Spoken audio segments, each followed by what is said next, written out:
Aleluya, gloria a Dios. Dar un aplauso al Señor, aquel que vive por los siglos de los siglos, aquel que es digno de toda gloria y de toda honra. Aclámalo hoy con ese aplauso. Dios es bueno y su misericordia es para siempre. Para aquellos que se han ido incorporando una vez más, les doy la bienvenida a este servicio online de la Iglesia Cristiana Hoy con Cristo. La Iglesia se complace en darle la bienvenida a sus miembros: Barrancas, Pablo VI, Altamira, Caricuao, Cuba, también como aquellos campos blancos en Yare, en Ira, y aquellas otras personas que se conectan en el Tigre, en Puerto Ordaz y en otros lugares de Venezuela, más nuestros invitados internacionales, los miembros de la célula en Lima, Perú, Buenos Aires, Argentina, también hermanos que se conectan desde España, Colombia, Panamá, los Estados Unidos. Dios es bueno y su misericordia es para siempre. Quiero comenzar con unos anuncios. Continuamos con el salón de oración. El salón de oración está funcionando en la semana, del lunes a viernes, de 7 a 7. Te invitamos a que participes del salón de oración. Te invitamos a que te unas todos los días. En el teléfono de la iglesia, en el Instagram de la casa de oración, aparecen los motivos de oración. Queremos invitarte a que tú te unas, queremos invitarte a que tú informes. Voy a estar orando de tal a tal hora. Hay motivos de oración en cada bloque de 2 horas, dándole gracias al Señor, tiempos de agradecimiento, tiempo de oración por Venezuela, tiempo de oración por los misioneros. Así que te rogamos y te pedimos que tú puedas unirte en estos tiempos de oración. Aparte de esto, tenemos un tiempo de oración a las 9 de la noche que hemos llamado En la Brecha. Este tiempo de oración dura toda la cuarentena. Es decir, extendieron un mes más la cuarentena hasta el mes de junio. Todas las noches a las 9 vamos a estar juntos, cada uno en su casa, en su hogar, orando por esta situación de pandemia, pidiéndole al Señor que el Señor intervenga para que esta situación cese lo más pronto posible. Aparte de todo esto, mis amados, quiero también decirles, en el transcurso de la semana, para el día sábado, para ser más precisos, vamos a tener el tiempo de clamor por Venezuela. Durante la semana se va a pasar un poco más de información, cómo puedes conectarte. Trabajamos por grupos que se hacen en WhatsApp con el fin de tener, en el caso de Clamor por Venezuela, que dura del sábado, cuarto sábado de cada mes, de 12 a 4, el bloque de 2 horas, de 12 a 2 y de 2 a 4, pues se estará dando la información para que puedas anexarte y vamos a tener un tiempo de oración específicamente por Venezuela. Aparte de todo esto, quiero anunciarte, digamos, con 2 semanas de anticipación, pero para que lo vayas agendando, para el otro fin de semana de arriba, es decir, el fin de semana que inicia con el viernes 29 de mayo, vamos a estar en ayuno congregacional. 29, 30 y 31, viernes 29 al domingo 31 es tiempo de ayuno congregacional. También estaremos pasando los motivos por los cuales vamos a estar ayunando.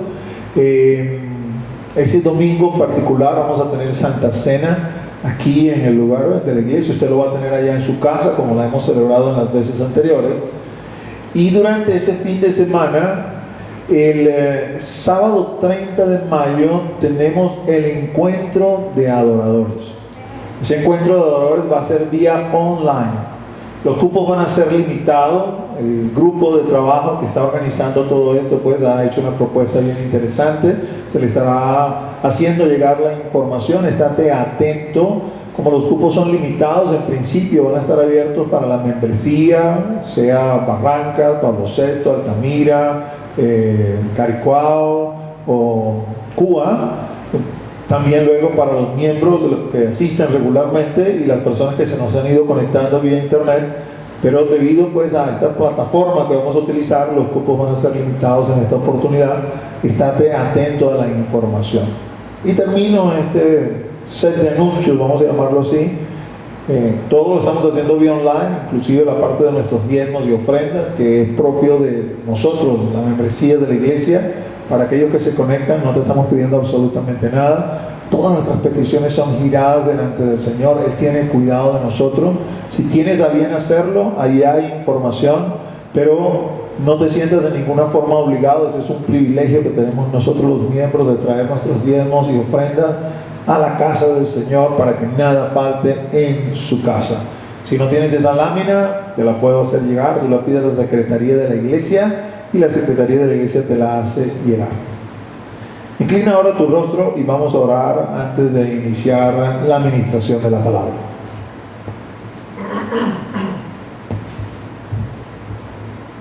Padre, en el nombre de Jesús, en ese nombre que es sobre todo nombre, venimos ante tu presencia agradecidos de poder estar aquí, Señor, cada domingo.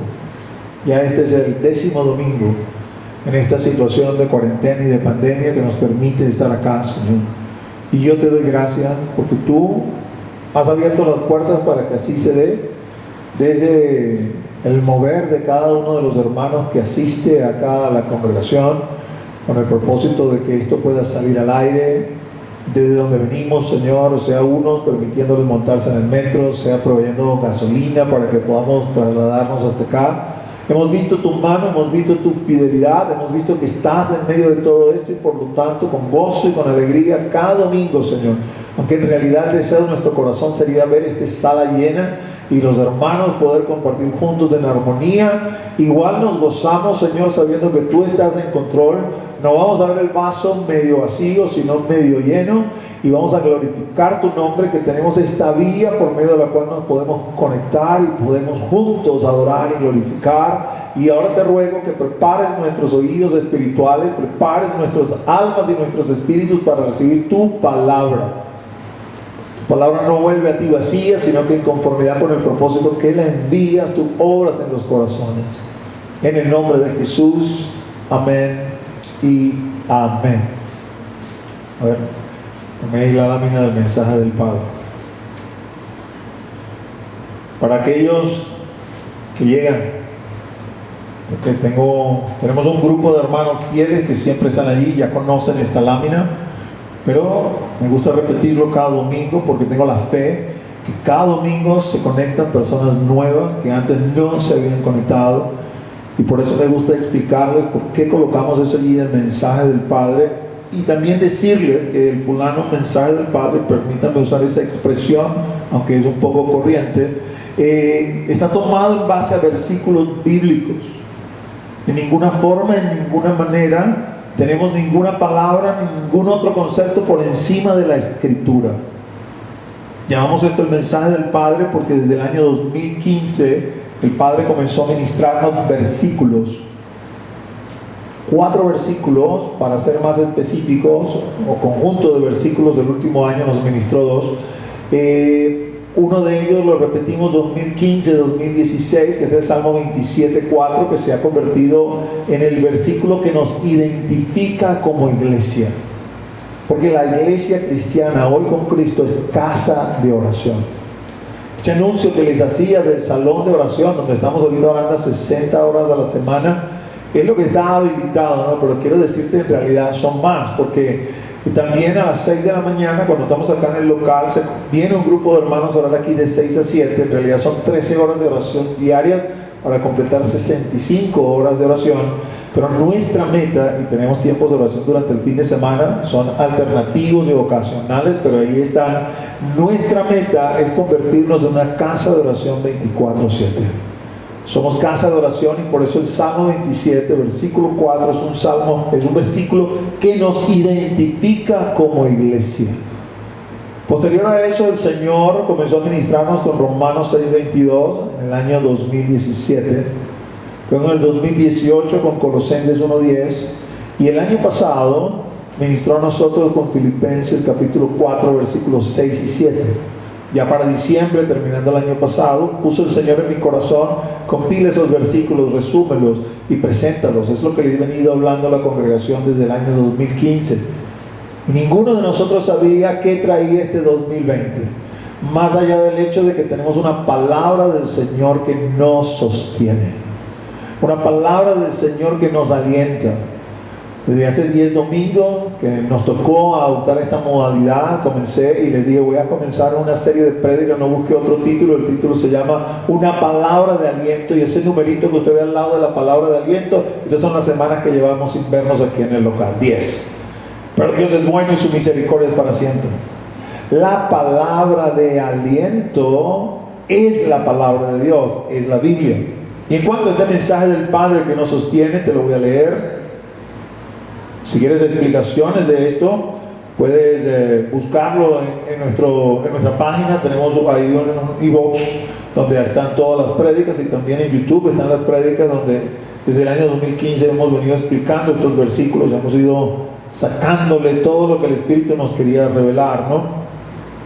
Dado que he sido libertado del pecado y hecho siervo de Dios, Romanos 6:22, además su paz sobrenatural me guarda, Filipenses 4:7, procuraré con todas mis fuerzas, alma, mente y corazón, eso puede añadirle, en medio de esta pandemia, de esta cuarentena, estar en su casa todos los días de mi vida, Salmo 27:4, ser santo, manteniendo como objetivo principal de mi existencia alcanzar la vida eterna, Romanos 6:22. Los cristianos sabemos para qué estamos aquí, de dónde venimos y hacia dónde vamos. Serle agradable a Él, andando como es digno de su nombre, llevando fruto y creciendo en su conocimiento, Colosenses 1:10. Ocuparme en la oración con acción de gracias, en lugar de preocuparme por las dificultades de esta vida, Filipenses 4:6. Eso es lo que el Señor nos ha venido hablando en el transcurso de los últimos 5 años, y hoy por hoy lo estamos aplicando a nuestra vida. Mi confianza, cuando todo esto termine, cuando sean reabiertos los locales y podamos reunirnos acá en Altamira, en Barrancas, Pablo VI, Caricuao, Cuba, los líderes y pastores veamos la congregación que el Señor nos ha puesto bajo nuestro cuidado, estemos todos, ninguno haya quedado postrado, todos hayan guardado la fe y han permanecido firmes. Y parte del auxilio en esta firmeza va fundamentada sobre esa palabra que les acabo de leer, el mensaje que el Padre nos ha venido dando, cómo afrontar cualquier situación, cómo navegar las aguas turbulentas que la vida nos pone por delante en algunas ocasiones. Quiero aprovechar la oportunidad antes de entrar en el mensaje de hoy, que como les dije hace un par de semanas tiene que ver con el arrebatamiento y la resurrección, para agradecer al grupo de hermanos que me acompañan. Pues todos los domingos, de Abner y Andreina y mi persona, somos los que nos toca dar aquí la cara delante de la cámara, pero hay 3 hermanos también que están tras cámaras. 3 nada más. Hoy me conseguí con una hermana que pensaba que venía más gente a la iglesia. No, solamente somos 6. Y yo quiero bendecir a este grupo de valientes. Detrás de cámara me acompaña mi compañero en la junta pastoral, Eligio, está siempre ahí al pie del cañón. Y en la parte de la transmisión, mi hermano Fran y mi hermana Alejandra.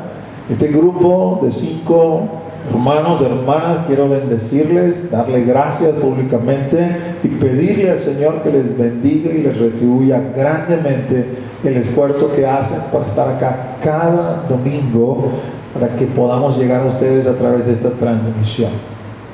Les ruego también que perdonen, de repente la conexión se cae, eso se nos escapa de la mano, tiene que ver con el internet. Sea un poquito paciente, no lance su computadora para un lado ni se olvide del asunto, no, vuelva a conectarse ahí con paciencia, reprenda al diablo, póngale la mano encima de la computadora, cante alabanza, pero persista, porque muchos de ustedes dicen, no, déjalo ahí, queda grabado, lo voy a ver en la semana, y luego no lo veo. Eso es parte de nuestra naturaleza de postergar las cosas. Entonces, el tiempo que hemos apartado no permita que Satanás le robe la bendición. Mire, nuestro Dios está en control aún del internet, ¿no? Nuestro Dios está por encima de la tecnología. Así que no se desespere, amado hermano, amada hermana. Y si, bueno, por alguna razón realmente no pudo entrar, no se volvió a conectar, luego en la semana tómese la paciencia de verlo. Queda grabado ahí en el Facebook, en varios videos, porque hubo pues un corte. Vea todos los videos para que tenga pues la administración completa y reciba lo que el Señor tiene para usted. Abra su Biblia en 1 Tesalonicenses capítulo 4. Son versículos que ya habíamos leído hace un par de semanas.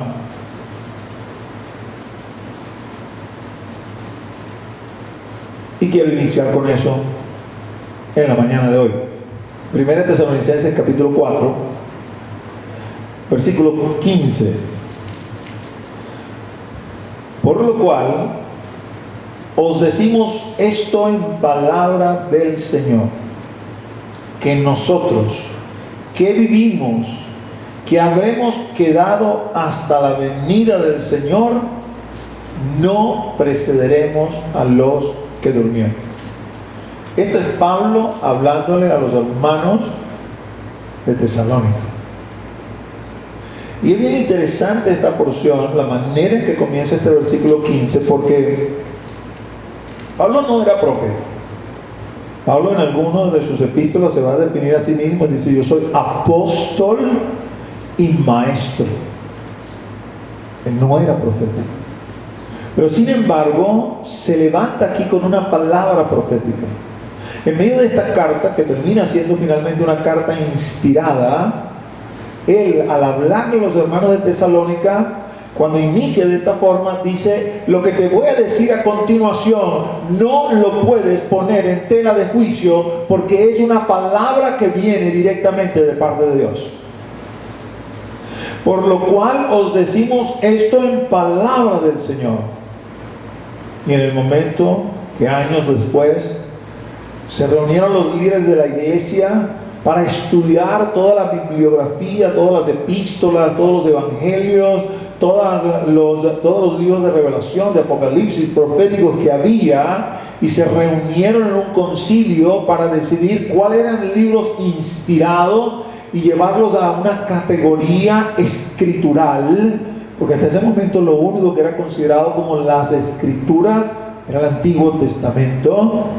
Esta epístola quedó en medio de ese grupo de cartas, de libros, de esos 27 libros que fueron seleccionados, y todo el conjunto, todo el cuerpo de Cristo en ese momento tuvo la certeza en su corazón: estos, de todos los libros, todos los textos que hay, estos 27 son los que son inspirados, lo cual le da a este versículo una doble autoridad.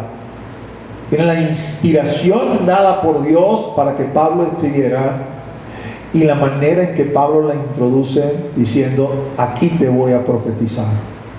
Por lo cual os decimos esto en palabra del Señor, que nosotros que vivimos, que habremos quedado hasta la venida del Señor. Está hablando de los vivos. Él, ya le expliqué hace 2 semanas por qué pensaba que podía estar vivo. Puede ver la prédica de hace un par de semanas para poder tener detalles acerca de eso. Los que queden hasta la venida del Señor, no precederemos a los que durmieron. Quiere decir, mis amados, y esto hace 2 semanas cuando hablaba acerca de esto, les decía, hay que poner las cosas en su justa dimensión. Yo estoy abierto a que usted escuche lo que usted quiera escuchar, siempre y cuando sea sana doctrina, porque confío en que el Señor le va a dar el discernimiento. Hoy en día hay tantas maneras y tantas formas de conectarse y de escuchar cualquier cantidad de cosas, que el Señor le va a dar el discernimiento a través de la palabra, que usted va a ser un buen bereano. Y una de las cosas que probablemente algunos de ustedes han estado escuchando es a propósito de que el arrebatamiento es inminente. Inminente quiere decir no falta nada, puede ser hoy, puede ser que estemos aquí hablando y ya suceda. Eso es lo que muchos de ustedes han escuchado, pero la Biblia dice eso no es así. El arrebatamiento no es inminente. Entonces no tenemos que dar oídos a palabras que no son escriturales. Y comienzo con esta porción porque en esta porción Pablo dice que los que vivimos, es decir, los que somos propensos a poder ser arrebatados porque estamos vivos, dice, no precederemos a los que durmieron. Yo les decía hace un par de semanas, eso liga el arrebatamiento con la resurrección. Y es de alguna manera un gran detalle que han pasado por alto los hermanos que predican y enseñan acerca de este arrebatamiento pretribulacional, que la Escritura liga el arrebatamiento con la resurrección. Y Pablo es categórico por la inspiración de Dios y por la palabra profética para decir, los que vivimos en el momento de su venida, los que vivimos, no precederemos a los que durmieron. Y el versículo siguiente le da un poco más de detalle a esto y dice, porque el Señor mismo, voy a leer 16 y 17, porque el Señor mismo, con voz de mando, con voz de arcángel y con trompeta de Dios, descenderá del cielo. Y los muertos en Cristo resucitarán primero.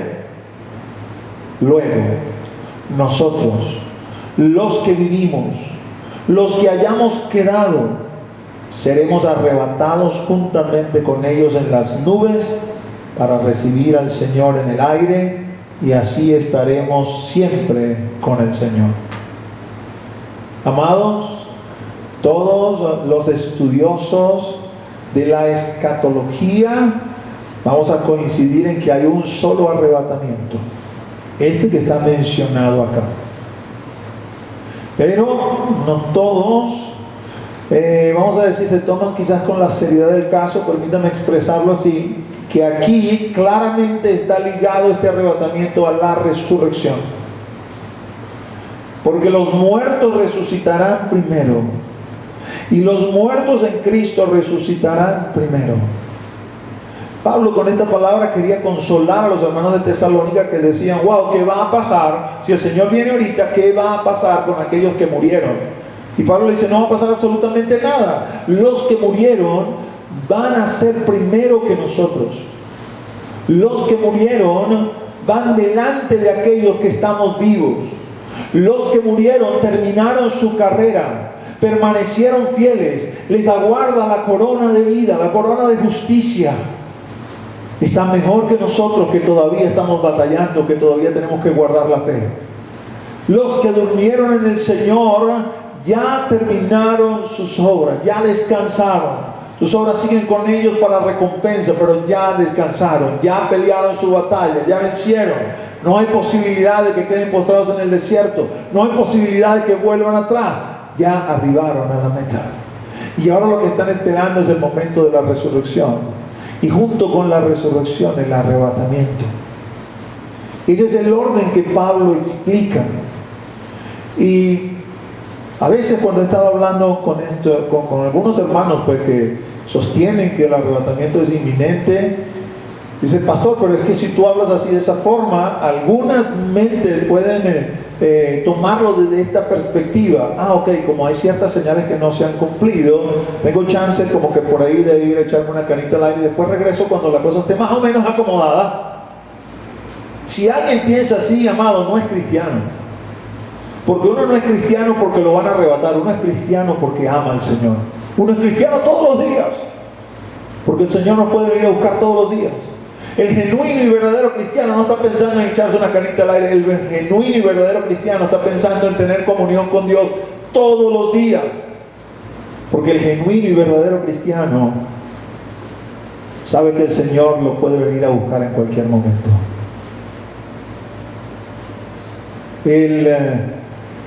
La participación mía en el arrebatamiento y tuya, si eres cristiano, está asegurada. Estemos muertos o estemos vivos, está asegurada.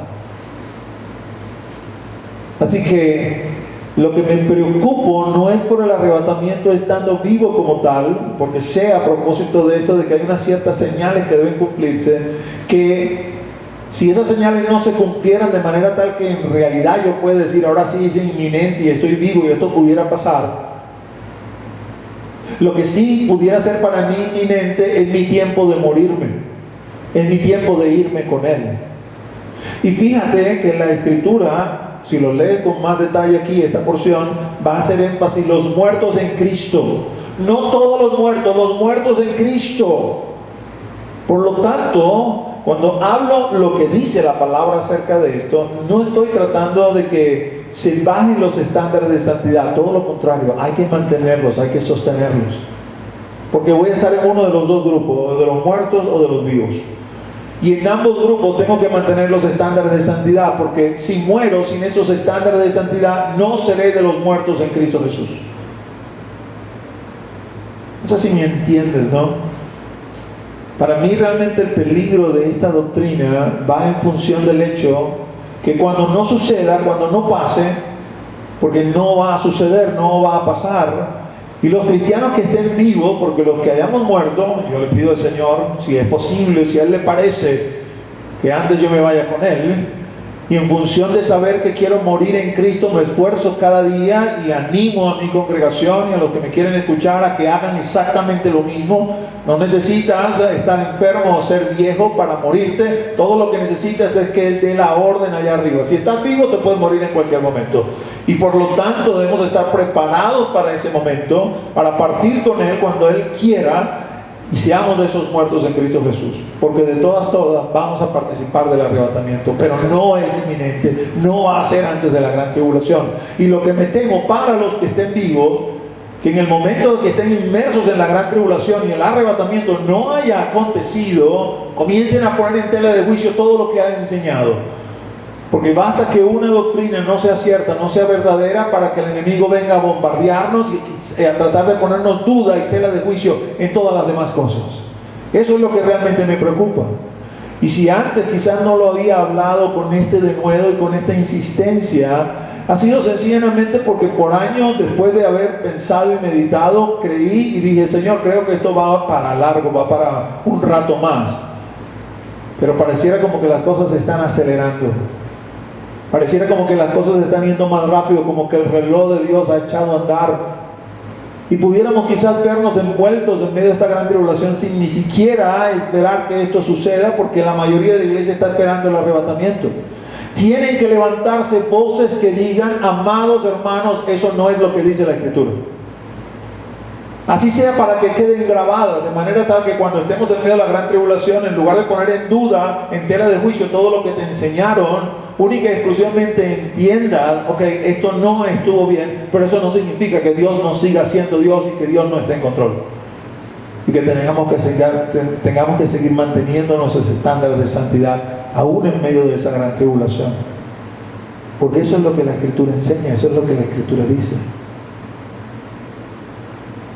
Luego, nosotros los que vivimos, los que hayamos quedado, luego quiere decir después de. ¿Después de qué? Después que los muertos hayan resucitado. Los muertos en Cristo resucitarán primero. Luego, después de, nosotros los que vivimos, los que hayamos quedado, seremos arrebatados juntamente con ellos en las nubes. Quiere decir que el arrebatamiento no es solamente para los vivos, es para los muertos. Y si le añades más detalles a este arrebatamiento, yendo a 1 Corintios capítulo 15, entiendes que así como los muertos resucitan, y obviamente resucitan en un nuevo cuerpo, los que están vivos son transformados, porque para ser arrebatados, no podemos ser arrebatados en este tabernáculo de carne. Carne y sangre no heredan el reino de los cielos, sino que en un momento, en un abrir y cerrar de ojos, a la final trompeta, porque se tocará trompeta, los muertos resucitarán y nosotros seremos transformados, los que estén vivos serán transformados. Y juntos arrebatados para recibir al Señor en el aire y estar siempre con el Señor. Así que si nosotros estudiamos la resurrección, de la cual hay suficiente documentación en la Escritura, por ende vamos a saber el momento del arrebatamiento. Y si queremos estudiar resurrección, para aquellos que son doctos en la materia, seguramente ya tienen sus Biblias abiertas en 1 Corintios 15. Hay capítulos emblemáticos en medio de la Escritura. Vamos a hablar del amor. Y todos los doctos ya abrieron 1 Corintios 13. Vamos a hablar de la fe. Y abrieron Hebreos capítulo 11.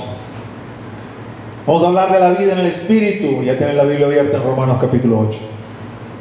¿Quieres hablar de resurrección? 1 Corintios 15, ese es el capítulo. No lo voy a leer todo, te invito a que lo leas completo. Es poderosísimo ese capítulo en la Escritura. Voy a leer versículos 22 al 24. 1 Corintios 15, 22 al 24 dice: porque así como en Adán todos mueren, también en Cristo todos serán vivificados, pero cada uno en su debido orden. Cristo las primicias, luego los que son de Cristo en su venida, luego el fin, cuando entregue el reino al Dios y Padre, cuando haya suprimido todo dominio, toda autoridad y potencia. Quiere decir, mis amados hermanos, que en función de este orden que da la Escritura, hay solamente 3 resurrecciones. Una que ya aconteció, Cristo las primicias. Una que estamos aguardando, luego los que son de Cristo en su venida. Y una tercera resurrección que viene luego de esta que estamos aguardando, que es al final. Luego el fin, cuando entregue el reino al Dios y Padre. Esta mención aquí del reino, no voy a profundizar en ello, simplemente lo voy a tomar para decirle, mis próximas prédicas van a ser en función del reino, para que entendamos por qué estamos aguardando a Jesucristo y qué es lo que Jesucristo viene a hacer acá en la tierra. Porque quizás hasta ahora has pensado, bueno, cuando venga me voy con Él y vamos a estar para siempre con Él allá. No, eso no es lo que dice la Escritura. Sí, lo vamos a recibir en el aire, pero vamos a bajar junto con Él para acá, para la tierra. Y acá en la tierra Él va a establecer su reino. Y luego que haya suprimido todo dominio, toda autoridad y toda potencia, entregará el reino al Dios y Padre. Y en ese momento que entregue el reino al Dios y Padre, en ese momento acontece la resurrección final, la última. 3 resurrecciones. Cristo las primicias. Listo. Luego los que son de Cristo en su venida, la que estamos aguardando, la que estamos esperando, la que está ligada al arrebatamiento en función de lo que dice 1 de Tesalonicenses. Ese detalle tómalo en cuenta, amados. ¿Saben? El Señor, esto es parte de mi experiencia personal, solamente te la voy a compartir por compartir algo de mi corazón. No doy a mi experiencia personal la relevancia que tiene la Escritura, por eso muy pocas veces hablo de esa experiencia como tal. Pero era más o menos del año 87, 1987, algunos de ustedes ni siquiera habían nacido, cuando el Señor junto con otro hermano me puso a estudiar el libro de Daniel y el libro de Apocalipsis. Y estuvimos por meses estudiando ese libro, esos 2 libros. Nos reuníamos en la casa de él, en la casa mía, bajábamos, nuestras esposas charlaban y nosotros estudiamos la Escritura, tratando de profundizar en esta parte escatológica. Y fue como una explosión cuando el Señor nos mostró este punto. Siempre creímos, tanto Él como mi persona, en el arrebatamiento luego de la tribulación, pero antes de la ira de Dios. Sin embargo, en lo que nuestro maestro, mi pastor, que yo considero mi padre espiritual, nos había enseñado, no habíamos hecho énfasis sobre ese elemento de la resurrección. Durante ese tiempo de estudio, el Señor nos llevó a esto y nos mostró. Es como que si los ojos de algunos están sellados, están velados. No, es como parte de la palabra cerrada conforme lo que dice la Escritura en Daniel. Estas palabras están selladas hasta el tiempo del fin. Nos abrió los ojos y pudimos ver la relación con la resurrección, que es como decir un punto fuerte difícil de que tú puedas contradecir esto porque es lo que está escrito. No hay arrebatamiento sin resurrección, y el orden de la resurrección es bien específico, no se puede alterar. No se debe, porque algunos lo han alterado y han inventado otras resurrecciones que no están escritas. Estas son las únicas resurrecciones que están escritas. Con respecto a la primera que ya sucedió, Cristo, las primicias, suficientemente documentadas en los evangelios, hay una porción bien singular en el evangelio de Mateo que quiero que la leamos. El único evangelio que menciona esto, Mateo 27, versículos 52 y 53, dice: y se abrieron los sepulcros. Este es el momento de la muerte del Señor. Hay una narrativa que comienza con la rasgadura del velo de arriba a abajo. Temblor, había oscuridad en el momento de la muerte del Señor, y dice: y se abrieron los sepulcros, y muchos cuerpos de santos que habían dormido se levantaron. Y entienda bien, creo que no tengo necesidad de explicarle mucho. No era que se fueron a dormir al cementerio y se quedaron dormidos y de repente el temblor los despertó. No, está hablando de muertos, sepulcros, tumbas.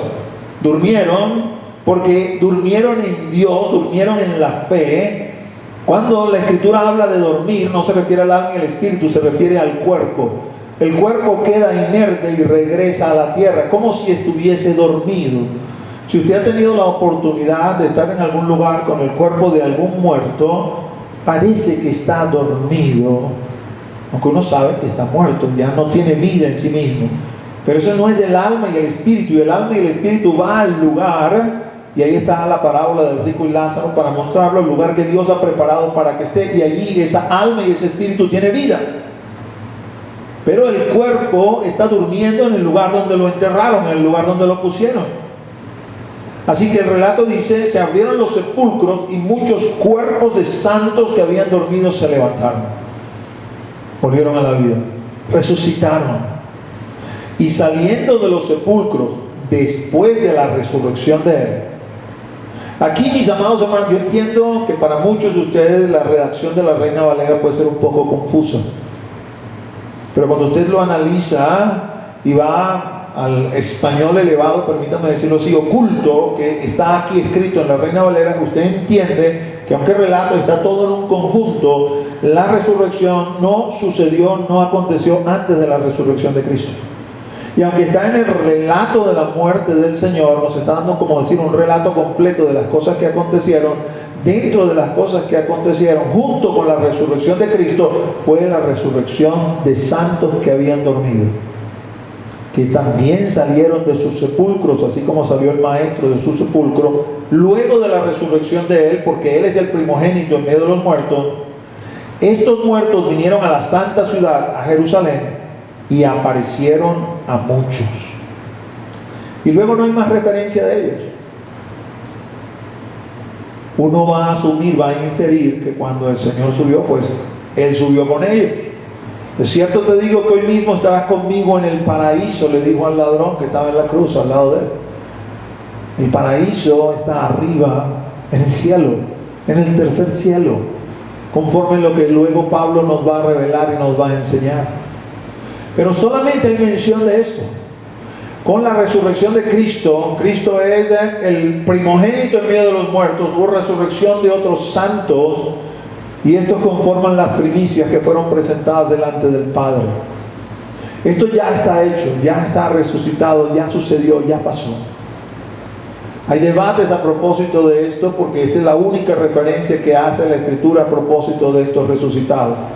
En lo personal, no considero que sean resucitados tipo Lázaro, que resucitaron para volver a morir. No. Resucitaron en ese cuerpo celestial que también resucitó el Señor.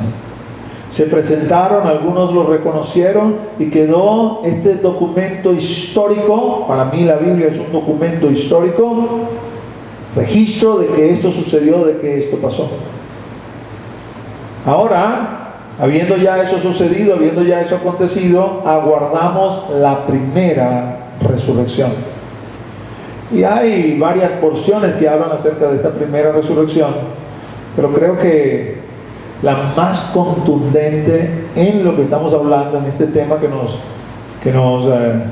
estamos tratando en esta mañana, se encuentra en Apocalipsis capítulo 20. Así que quiero invitarte que vayas a tu Biblia, al capítulo 20 del libro de Apocalipsis.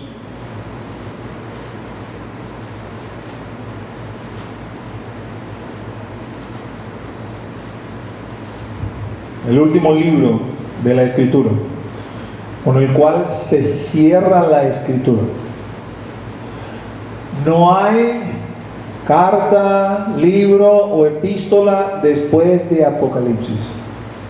Con Apocalipsis se cerró el fundamento, ese del cual habla Pablo en Efesios capítulo 2. El fundamento de la iglesia. La piedra principal del fundamento es Jesucristo, es la piedra principal del ángulo. El fundamento fue colocado por los apóstoles y los profetas, y se cerró con el libro de Apocalipsis.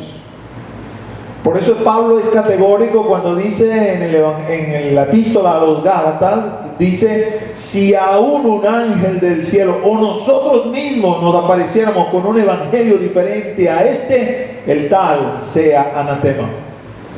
Así que no creas cuento de camino, que hay una revelación posterior de que Dios nos ha mostrado algo, de que vamos a poner un nuevo fundamento, ni siquiera que venga de personas respetables, creíbles para ti, que han mantenido un buen testimonio.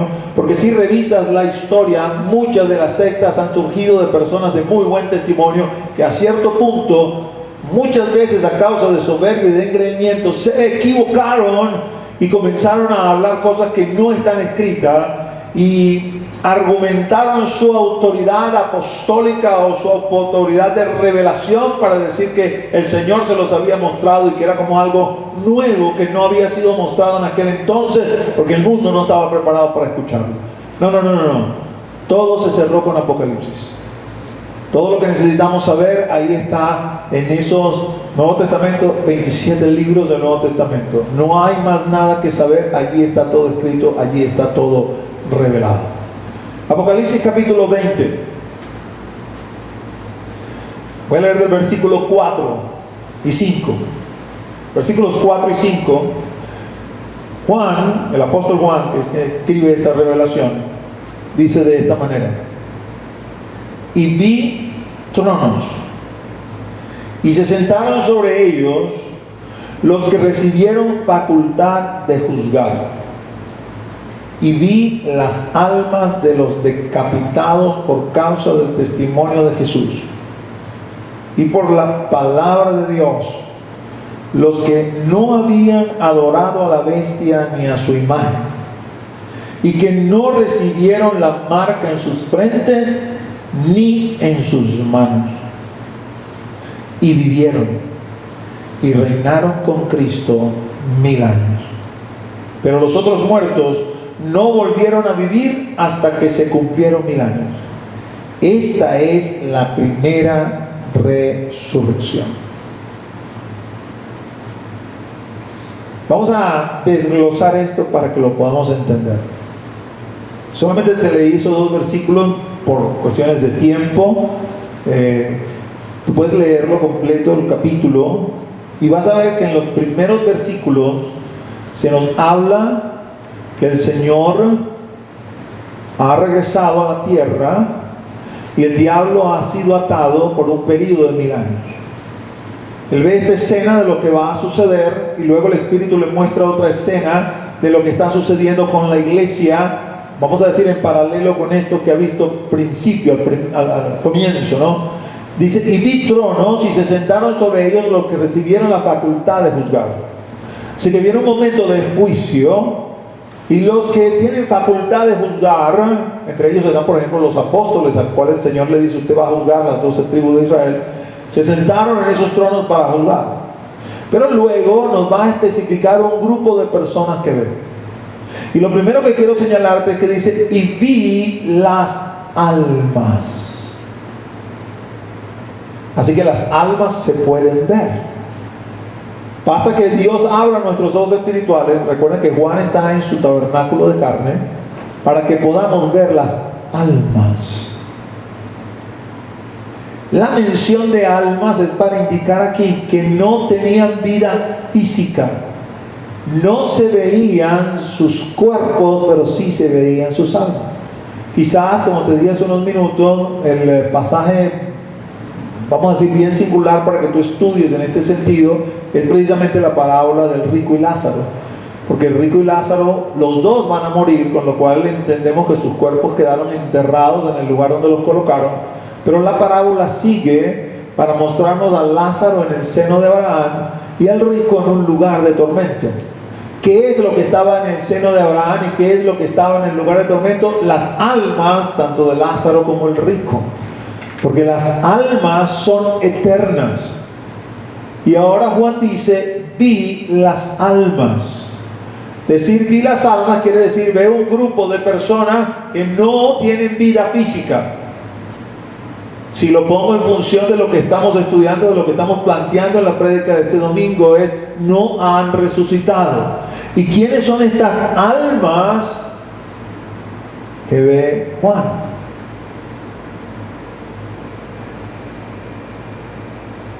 Los decapitados por causa del testimonio de Jesús y por la palabra de Dios. Hasta allí es una descripción bien general. Aunque no todos los mártires han muerto decapitados, Pablo murió decapitado, por ejemplo, los mártires han muerto por causa de la palabra de Dios. Eso es historia. Todos los mártires han fallecido, han entregado su vida, han rendido su vida por causa de la palabra de Dios. Así que hasta ahora uno puede decir, bueno, es bien general el grupo. Está el grupo de los decapitados, y aquí permítame hacer esta acotación, no te vayas a reír, lo que pasa es que como me han hecho esa pregunta antes, no es que las almas estaban sin cabeza, él está describiendo cómo murieron en este mundo físico, decapitados. Las almas estaban completicas, las almas no se pueden decapitar como tal, su cuerpo falleció de esa manera, y han guardado la palabra de Dios. Ahora fíjate, la descripción va a ir más específica acerca de este grupo. Y dice, los que no habían adorado a la bestia ni a su imagen, y que no recibieron la marca en sus frentes ni en sus manos. Tienes que haber leído Apocalipsis para entender esto. Este es un grupo muy específico de hermanos y hermanas en Cristo. Son el grupo de hermanos y hermanas en Cristo que atraviesan la gran tribulación. Porque es durante el tiempo de la gran tribulación. Y aquí permíteme hablarte como que si conoces la materia, porque no tengo realmente el tiempo para meterme en tantos detalles. El Señor anuncia la gran tribulación en Mateo 24. Y dice lo siguiente: cuando veáis en el lugar santo la abominación desoladora del que habló el profeta Daniel, el que le entienda, ligando así esa palabra profética de Mateo 24 con el libro de Daniel, particularmente Daniel 9:27, donde dice: y por una semana confirmará el pacto con muchos, más a la mitad de la semana hará cesar el pacto, y con la muchedumbre de las abominaciones vendrá el desolador, refiriéndose entonces a la abominación desoladora a la que habla el Señor. En ese momento el anticristo se da a conocer y se manifiesta como líder del mundo. Y Apocalipsis nos dice que una de las cosas que va a hacer este líder del mundo es obligar a todo el mundo que se coloque una marca en la frente o en la mano derecha, y sin la fulana marca, que es la marca de su nombre, de su número, nadie puede comprar ni vender. Pero no solamente va a hacer eso, sino que va a crear una imagen, cual Nabucodonosor en el libro de Daniel, y va a hacer que todo el mundo adore la imagen, porque a la usanza de los emperadores antiguos se va a proclamar a sí mismo como Dios y va a demandar adoración. Pero nosotros, los cristianos, los sabios, los entendidos, si estamos vivos para cuando esto suceda, ni nos vamos a dejar marcar, y mucho menos vamos a adorar a esa imagen o a esa bestia. Eso significa que nos van a perseguir. Por eso el Señor la llama una gran tribulación, cual nunca antes ha habido ni nunca más habrá. Una tribulación, lee Mateo 24, que si no fuese por los escogidos, hay escogidos en medio de la tribulación, dice, ese tiempo será acortado, porque si no fuese acortado, ni siquiera los escogidos fuesen salvos. Escogidos en medio de la gran tribulación. Ahora, si eres perseguido, tienes que huir por tu vida. Si te agarran, ya escucho algunos completando el pensamiento, me van a decapitar, pastor. Es lo más probable que suceda así. Pero recuérdate lo que te dije, de que quitarán tu cuerpo, pero no tu alma. No vas a andar la eternidad sin cabeza. Dios te va a dar un nuevo cuerpo. Eso es bíblico. Eso es lo que la Escritura dice. Y al igual que los mártires de la antigüedad, si somos de ese grupo que tenemos que dar nuestra vida por causa del Señor, Él nos dará las fuerzas. Hay cualquier cantidad de testimonios de cómo hermanos permanecieron firmes en medio de las peores torturas. El Espíritu Santo los sustentó. Te he contado muchas veces para los que me conocen de hace tanto tiempo, ¿no? Para algunos es una novedad que me están escuchando por primera vez. Probablemente, voy a decir probablemente, no conozco todos los detalles históricos, pero en función de lo que he leído, lo que más se asemeja a lo que sería la gran tribulación es conocido en la historia como las 10 grandes persecuciones imperiales. Estoy hablando de la época de Roma. No solamente por la cantidad de muertos, conforme reportan las catatumbas que están precisamente debajo de Roma, sino por ese elemento que había que adorar al emperador. Y por supuesto los cristianos se rehusaban a eso. Cuando usted lee la historia de la iglesia, va a conseguir la historia de una hermana cuyo nombre era Blandina. No sé el significado de la palabra en el idioma original, pero en función del relato, conforme el autor lo cuenta, hace ligar Blandina a una condición de blando, quizás blando de carácter. Los hermanos temían que si agarraban a Blandina, ella pudiera flaquear y pudiera renunciar a su fe. Bueno, lo que temían de que la agarraran sucedió, y quisieron dar un escarmiento con esta hermana. Y la hermana, entre otras cosas, la colocaron en una red y hicieron que un toro la corneara. Pero nadie escuchó lo que temía escuchar de los labios de Blandina, que renunciaba a su fe, sino todo lo contrario. Mientras esa mujer entregaba su vida por causa del Señor, animaba a los hermanos: pronto estaremos con Él, pronto estaremos con Él, pronto estaremos con Él. Así que si llegara a suceder eso en nuestro tiempo de vida, si el Señor lo tuviera determinado para nosotros, aunque andemos en valle de sombra de muerte, no temeremos, porque tú estás con nosotros. Tu vara y tu cayado nos infunden aliento. El Señor es quien anda con nosotros en medio de las tribulaciones. Así que no tenemos que tener temor. Volviendo entonces al contexto de lo que estamos leyendo, ve las almas de aquellos que han atravesado la gran tribulación y que han rendido sus vidas en medio de esta gran tribulación.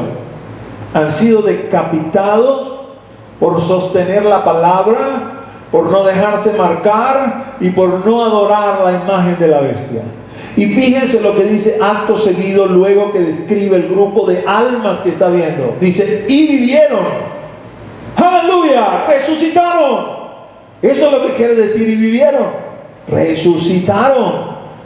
Vio primero las almas de este grupo.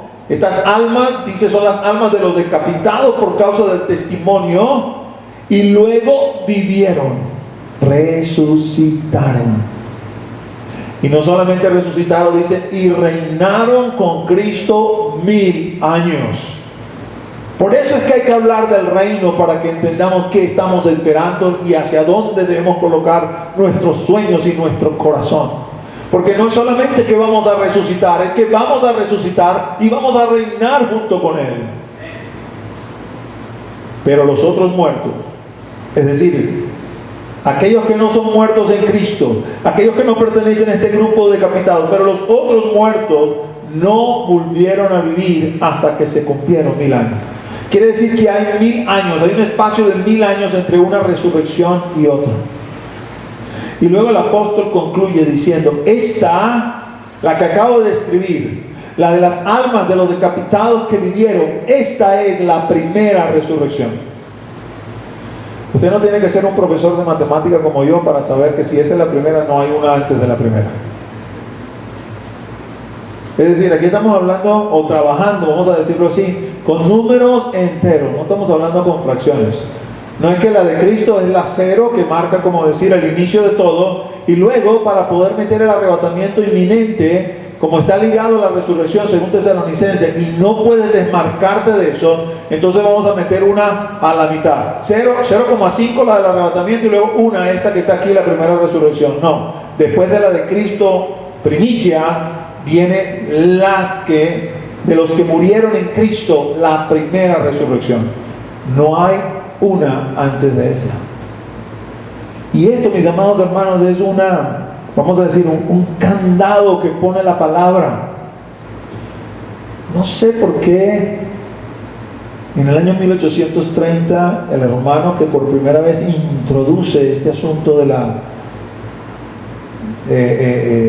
el arrebatamiento antes de la tribulación no logra ver esto, pero el Señor lo puso allí como un sello para que no pudiera despegarse.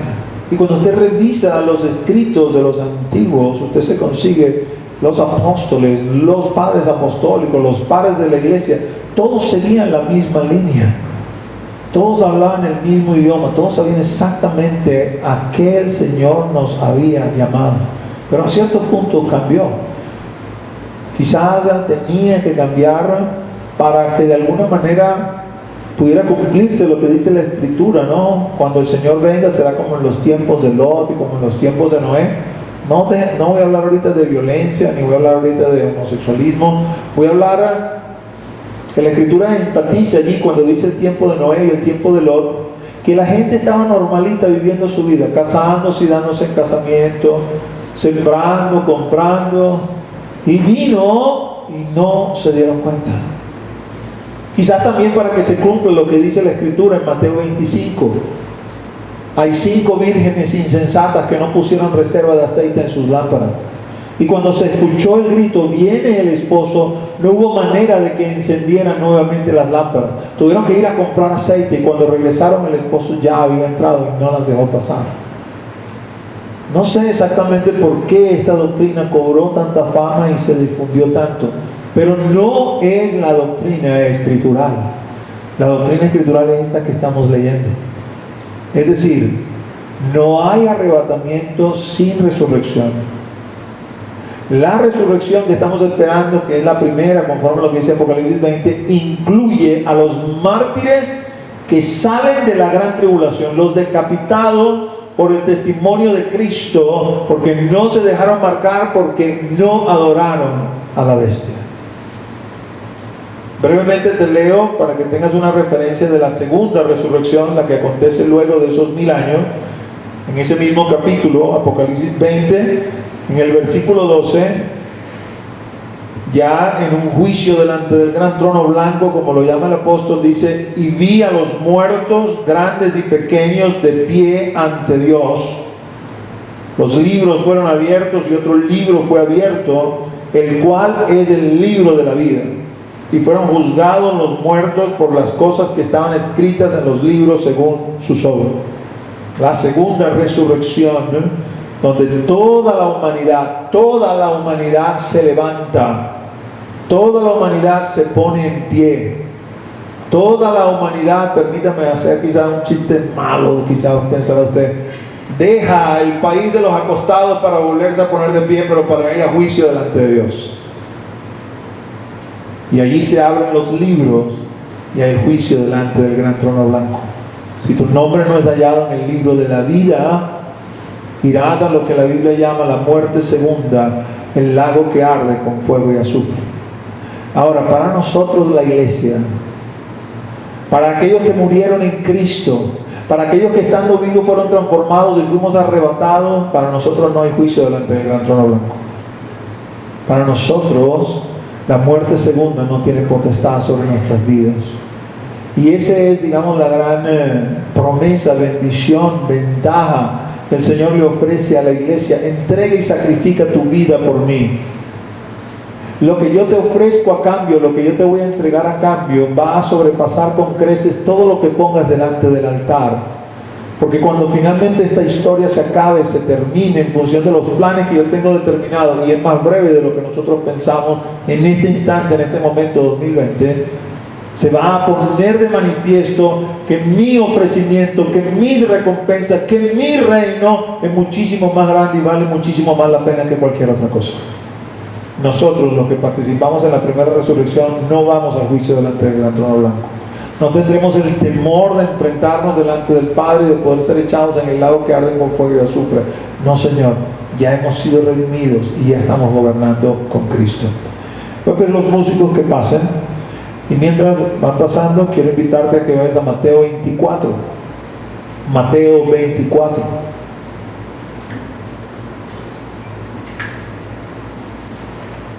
Como te dije, no tengo oportunidad de ir a todos los detalles, pero quiero mostrarte esto porque con este versículo fue que aprendí de mi maestro que el Señor venía después de la gran tribulación, y que si debíamos esperar un arrebatamiento no era antes sino después de la gran tribulación. En el caso de mi maestro, eso fue a un gran precio. Cuando él nos contaba a propósito de que el Señor le reveló estas cosas y la expuso delante del grupo de pastores que eran sus consiervos para la época, él ya hoy está con el Señor, le rechazaron, le dieron la espalda, lo calificaron de falso profeta, de falso pastor, lo dejaron solo. Y cuando pensó en quizás renunciar y volver a su vida secular, pues, y ser un creyente normal, común y corriente, vamos a expresarlo así, el Señor le dijo que no, que esa revelación se la había dado el Señor y que debía permanecer en ella. Así que en la medida que el Señor fue añadiendo más personas a la iglesia a la cual le había llamado a pastorear, él comenzó a enseñar así, de esa forma, de esa manera, y ese legado ha pasado sobre nosotros, que el Señor nos ha permitido profundizarlo y nos ha permitido exponerlo, a una costa de sufrir lo mismo que él sufrió. Él partió muy joven, no tuve oportunidad quizás de hablar y compartir con él con mucho más detalle las cosas que el Señor me mostró luego, me mostró después. Pero lo que sí te puedo decir es que luego el Señor me ha hecho entrar en contactos con ministerios, con pastores, con hermanos a quienes les ha revelado lo mismo, inclusive mucho antes de que se lo revelara a mi pastor, y que han permanecido en esa línea, en esa doctrina, y la propagan el día de hoy. Y entiendo que el Señor nos ha unido para que juntos seamos una voz que clama en el desierto, porque hay una multitud, la mayoría de los creyentes piensan y creen que el Señor viene antes de la gran tribulación. Yo no te voy a decir que me creas a pie de juntilla lo que te he dicho, no, te voy a decir, anda a la palabra y estúdialo tú mismo. Vete a la palabra y estúdialo tú mismo. Métete en la palabra y pídele al Señor, pídele al Espíritu Santo, ábreme el entendimiento para que las escrituras me sean comprensibles, y convéncete tú mismo de lo que está allí escrito. Mateo 24, versículo 29, y con este versículo aprendí: e inmediatamente después de la tribulación de aquellos días, en palabras del mismo Jesús acaba de hablar de la gran tribulación, y luego en el versículo 29 dice: e inmediatamente después de la tribulación de aquellos días, el sol se oscurecerá y la luna no dará su resplandor. Apocalipsis capítulo 6, sexto sello, la venida del Señor, el tiempo de la ira, y las estrellas caerán del cielo, y las potencias de los cielos serán conmovidas. Entonces aparecerá la señal del Hijo del Hombre en el cielo, y entonces lamentarán todas las tribus de la tierra, y verán al Hijo del Hombre viniendo sobre las nubes del cielo con poder y gran gloria. Y enviará a sus ángeles con gran voz de trompeta y juntarán a sus escogidos de los cuatro vientos, desde un extremo del cielo hasta el otro. Inmediatamente después de la gran tribulación vendrá este recogimiento de sus santos, de sus escogidos, de los cuatro vientos del cielo, al toque de trompeta. ¿Recuerda la profecía de Tesalonicenses? Porque os digo esto en palabra del Señor, que el mismo Señor, con voz de mando, con voz de arcángel y con trompeta de Dios, descenderá del cielo. Y cuando leen 1 Corintios 15, 50, 51 y 52, aquí os digo un misterio: no todos dormiremos, pero todos seremos transformados en un momento, en un abrir y cerrar de ojos, a la final trompeta, porque se tocará la trompeta. Y cuando lees la séptima trompeta en Apocalipsis, te das cuenta que en los días de la voz del ángel, Apocalipsis capítulo 10, en los días de la voz del ángel, cuando comience a sonar la trompeta, el misterio de Dios se develará. Es después de la gran tribulación, amado hermano y amada hermana. Cobra ánimo, cobra aliento, porque nuestro Dios sigue siendo el mismo. Pero pastor, la Biblia dice que somos salvos. Sí, somos salvos de la ira. Otro gran problema es que muchos estudiosos han confundido la ira de Dios con la gran tribulación. Una cosa es la gran tribulación y otra cosa es la ira de Dios. Nosotros no vamos a atravesar la ira de Dios. Terminada la gran tribulación, la iglesia es levantada y luego viene la ira de Dios. Si te parece que los sufrimientos de la gran tribulación descritos en Apocalipsis bajo las 7 trompetas son terribles, las copas son muchísimo peores. Allí es donde se consuma la ira de Dios sobre este planeta, y ahí no hay chance de arrepentimiento, y ahí no hay oportunidad de nada.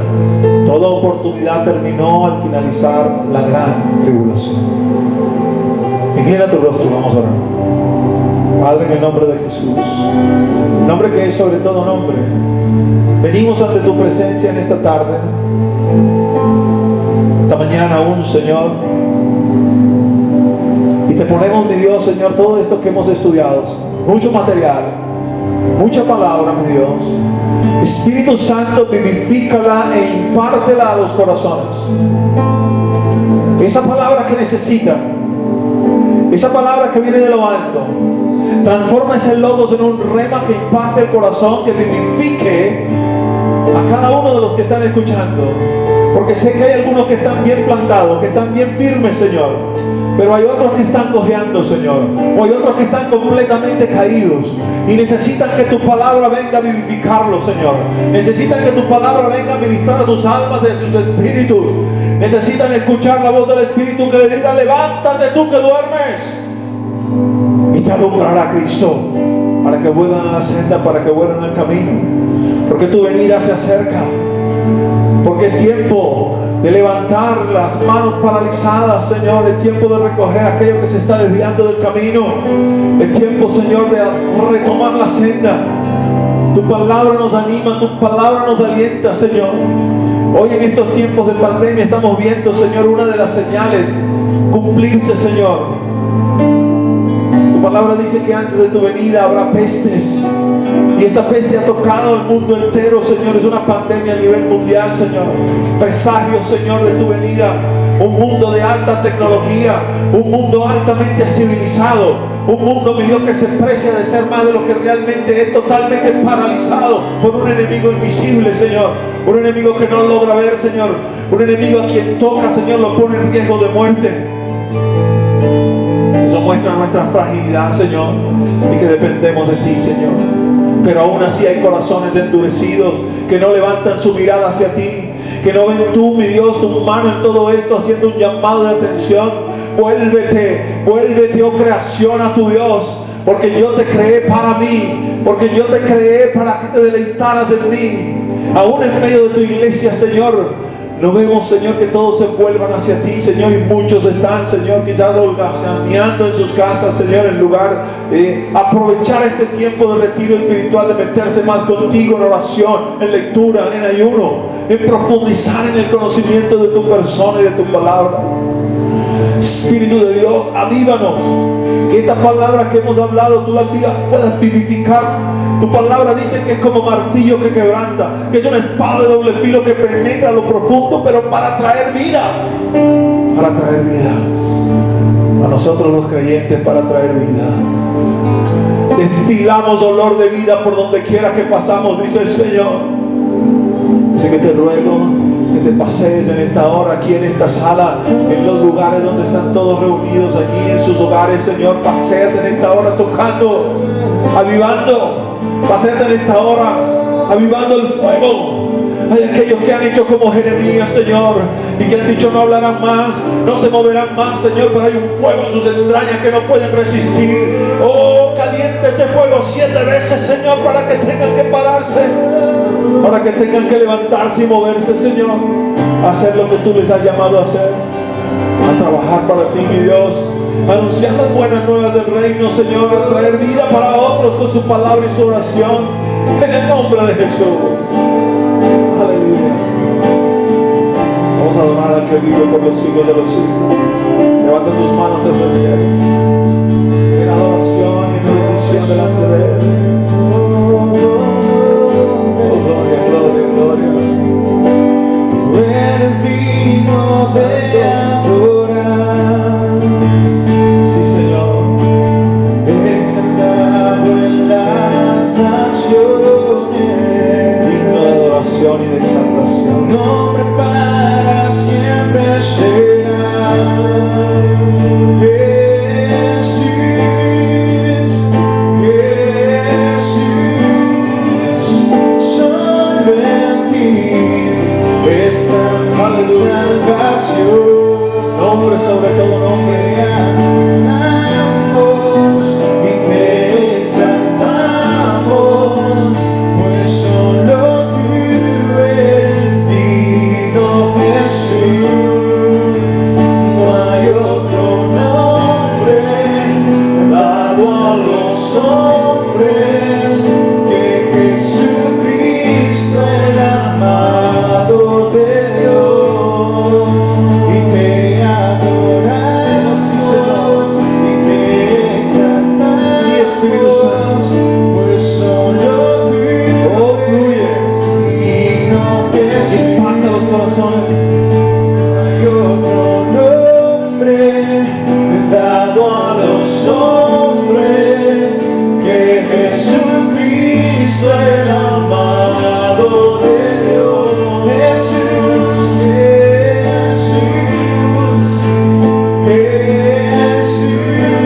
Jesús, solo en ti está mi salvación. Sí, Señor. Jesús, Oh, gloria, gloria.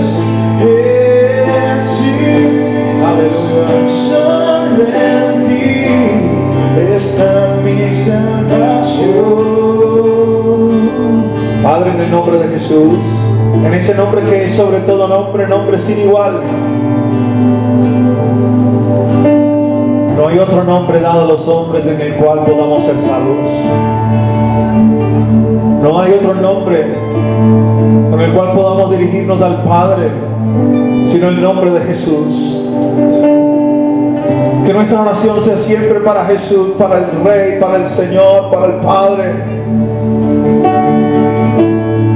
Enséñanos, Señor, a ser radicales en ese sentido, mi Dios. Que de ninguna forma, de ninguna manera, Señor, comprometamos, Señor, ese primer mandamiento de amarte por encima de todas las cosas. Podemos amar al prójimo y trabajar con el prójimo en lo que tiene que ver con esta tierra, en lo que tiene que ver con tratar de paliar, Señor, todas las vicisitudes y tragedias de esta vida, Señor. Pero cuando se trata de dirigirnos a ti, no hay otro Dios sino tú, mi Dios. No hay otra forma de venir a ti sino a través de Jesús de Nazaret. No hay otro Dios al cual vamos a orar, Señor, sino a ti, mi Señor. No oraremos con otras personas que no oran al mismo Dios al cual nosotros oramos. Jesús, Jesús, Jesús. No hay otro nombre, no hay otro nombre que el nombre de Jesús. Que el nombre de Jesús anunciamos, el nombre de Jesús hablamos, el nombre de Jesús predicamos. Aleluya. Nada tiene que ver la hermandad entre los hombres, la comunión entre los hombres como criaturas del Dios vivo, a lo que tiene que ver la relación contigo, la intimidad contigo, Señor. No hay otro nombre dado a los hombres que el nombre de Jesucristo. No hay otro camino al Padre, a Dios, que no sea el camino de Jesús de Nazaret. Yo soy el camino, la verdad y la vida, dice el Señor, y eso permanece así por siempre y para siempre. Aviva el fuego en los corazones. Como pastor de la iglesia, yo bendigo a mis hermanos y te ruego que la paz que sobrepasa todo entendimiento guarde sus corazones y mentes en ti, Señor, y que en este tiempo sea un tiempo de profundizar, de crecer, un tiempo de arraigarse y cimentarse en ti, mi Señor, y que nada comprometa sus valores y sus compromisos, Señor. No hemos sido llamados, Señor, a hacer política humana, hemos sido llamados a hacer la política del reino. Hemos sido llamados para establecer el reino de los cielos acá en la tierra por medio de la predicación, el anunciar la venida del Maestro, por ser embajadores del reino de Dios acá, anunciándoles a otros: arrepentidos, volveos a Dios, porque su venida se acerca, porque su tiempo está cerca. Aleluya. Gracias, Jesús. Gracias, Jesús. Amado hermano y amada hermana, ha sido un gozo y un placer tenerte acá. Te esperamos el próximo domingo. Vamos a alabar al Señor y con eso despedimos en el nombre de Jesús. Amén y amén.